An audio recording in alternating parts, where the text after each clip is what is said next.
شروع کرتا ہوں اللہ تعالیٰ کے نام سے جو بڑا مہربان اور نہایت ہی رحم کرنے والا ہے۔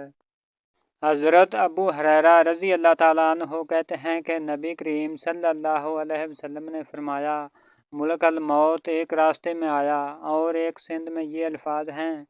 پہلے ملک الموت سامنے آیا کرتا تھا۔ جب حضرت موسیٰ علیہ السلام کے پاس آیا تو اس سے کہا، اپنے رب کا فیصلہ قبول کرو۔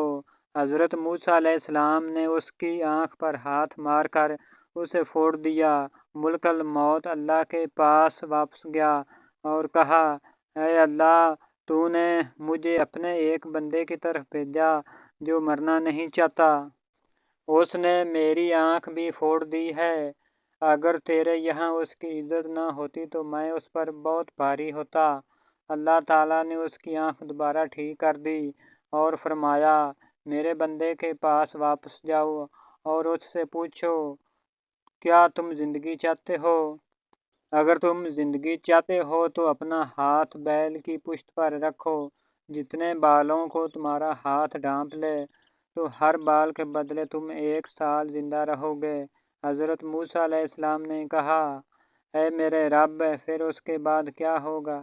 اللہ عز و جل نے فرمایا، پھر تم مر جاؤ گے۔ حضرت موسیٰ علیہ السلام نے کہا، تو پھر ابھی کیوں نہیں؟ اے میرے رب، مجھے ارض مقدسہ کے مقام پر موت دے۔ ملک الموت نے انہیں ہلکا سا چھوا اور اس کی روح قبض کر لی۔ پھر اس کے بعد ملک الموت لوگوں کے پاس پوشیدہ آنے لگا۔ رسول اللہ صلی اللہ علیہ وسلم نے فرمایا، واللہ اگر میں اس کے پاس ہوتا تو تمہیں اس کی قبر دکھاتا، سرخ ٹیلے کے پاس راستے میں، اور ایک روایت میں ہے کہ سرخ ٹیلے کے نیچے۔ حضرت ابو امامہ رضی اللہ تعالیٰ عنہ سے مرفوع مروی ہے کہ 3 آدمی ایسے ہیں جن کے فرض و نفل اللہ تعالیٰ قبول نہیں کرے گا۔ والدین کا نافرمان، احسان جتلانے والا، تقدیر کو جھٹلانے والا۔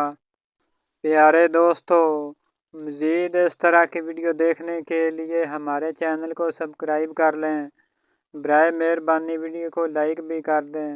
جزاک اللہ، شکریہ۔ اللہ تعالیٰ ہمیں ان پاک حدیثوں پر عمل کرنے کی توفیق عطا فرمائے اور اپنی زندگیاں سنوارنے کی توفیق عطا فرمائے۔ آمین ثم آمین۔